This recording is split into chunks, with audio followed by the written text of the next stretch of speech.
Halo semuanya, salam sejahtera untuk kita semua. Pertama, saya ucapkan selamat pagi kepada Bapak Muhammad Fahmi Asdan, SHMH, selaku dosen pengampu mata kuliah Hukum Administrasi Negara di Universitas Pancabakti Pontianak, Fakultas Hukum, kelas pagi 3B. Dan saya ucapkan juga selamat pagi kepada teman-teman semua. Apa kabar? Semoga sehat selalu dan tetap mematuhi protokol kesehatan.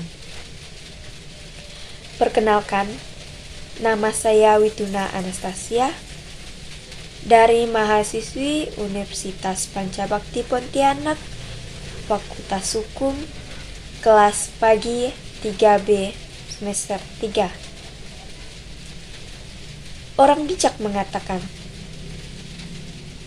pendidikan bukan hanya persoalan ke sekolah atau ke kampus, tapi soal memperluaskan wawasan serta menyerap ilmu pengetahuan dalam kehidupan kita. Maka dari itu,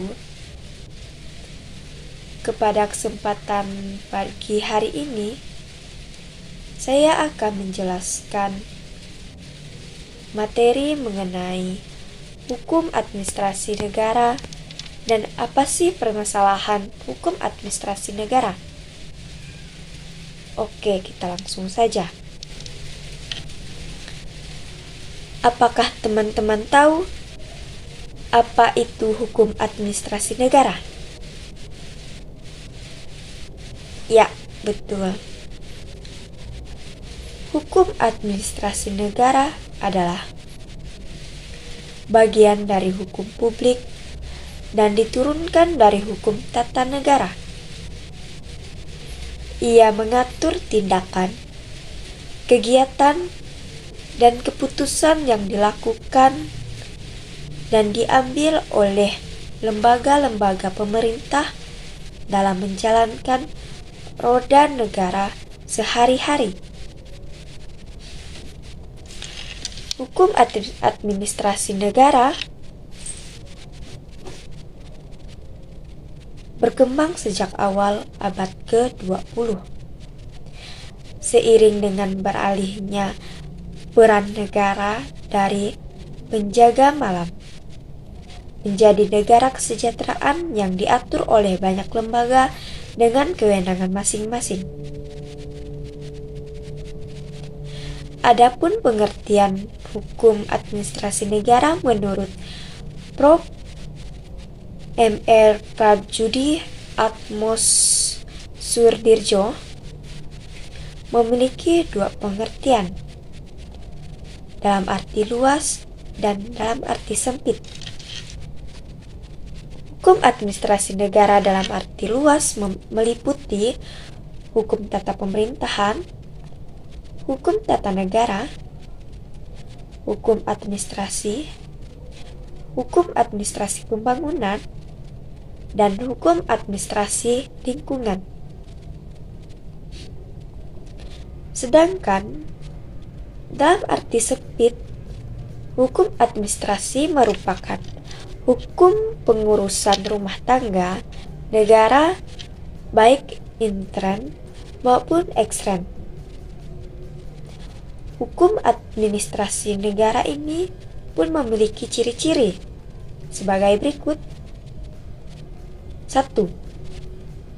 Adanya hubungan istimewa antara negara dan warga negara. Kedua, adanya kesekumpulan norma yang mengatur kewenangan pejabat atau lembaga negara. Ketiga, adanya penjabat-penjabat negara sebagai pelaksanaan perjanjian istimewa. Keempat, adanya pengelolaan administrasi negara terhadap lembaga tertentu. Di dalam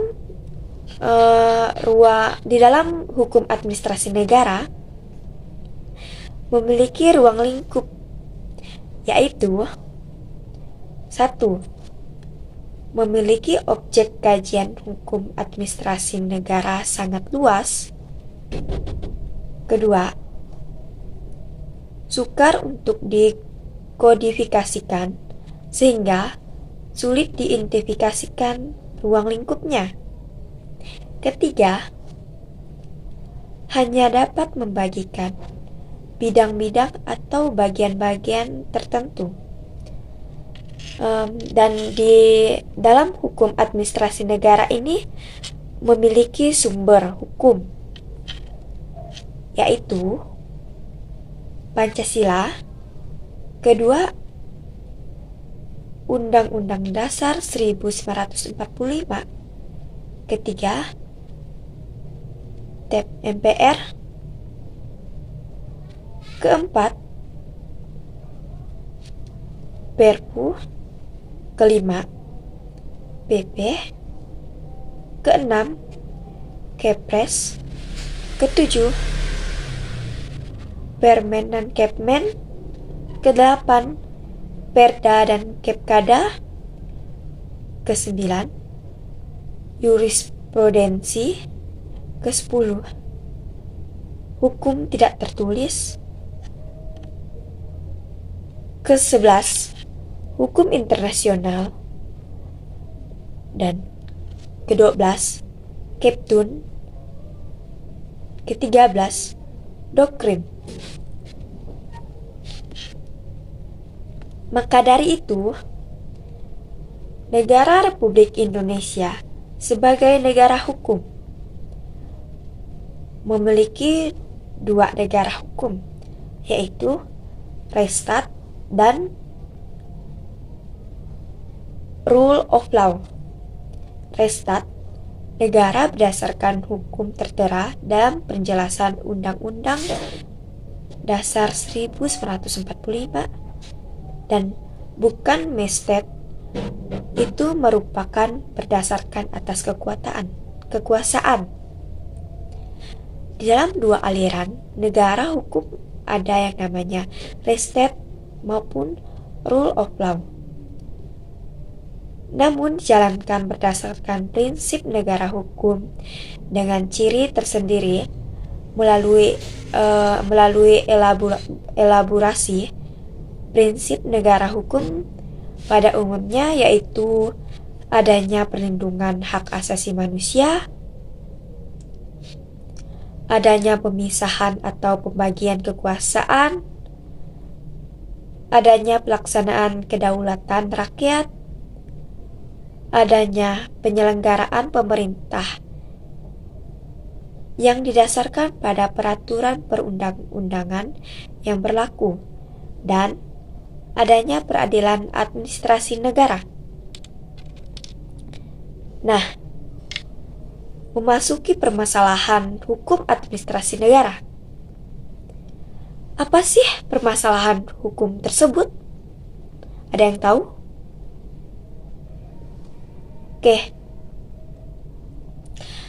Ada beberapa permasalahan dalam hukum administrasi negara ini, yaitu belum adanya peraturan payung sistem administrasi negara. Kedua, munculnya pola administrasi negara yang tidak standar. Ketiga, munculnya lembaga baru non-departemen atau bersifat ad hoc yang mempunyai tugas-tugas reguler dari lembaga-lembaga yang sudah ada, sehingga mengurangi luas kewenangannya dan cenderung menimbulkan saling tindih kewenangan tersebut. Keempat, masih adanya urusan pemerintahan yang seharusnya diserahkan kepada daerah, akan tetapi justru masih ditangani oleh pemerintah pusat. Kelima, akibat adanya pemaknaan yang keliru terhadap otonomi daerah, Arogansi daerah dalam bentuk munculnya berbagai peraturan daerah yang bertentangan dengan ketentuan pusat atau menghambat kebijakan-kebijakan utama pemerintahan pusat. Sebenarnya sih ada beberapa banyak sih ya permasalahannya tuh, cuman saya mengambil ada 5 aja. Oke, lanjut. Hubungan dalam bidang hukum administrasi negara. Hubungan dalam bidang hukum administrasi negara ini memiliki hubungan administrasi negara dan hubungan administrasi negara dan hubungan tata negara. Open Name mengatakan hukum tata negara adalah ilmu hukum yang mempelajari negara dalam keadaan diam, dan sedangkan hukum administrasi negara adalah ilmu hukum yang mempelajari negara dalam keadaan bergerak.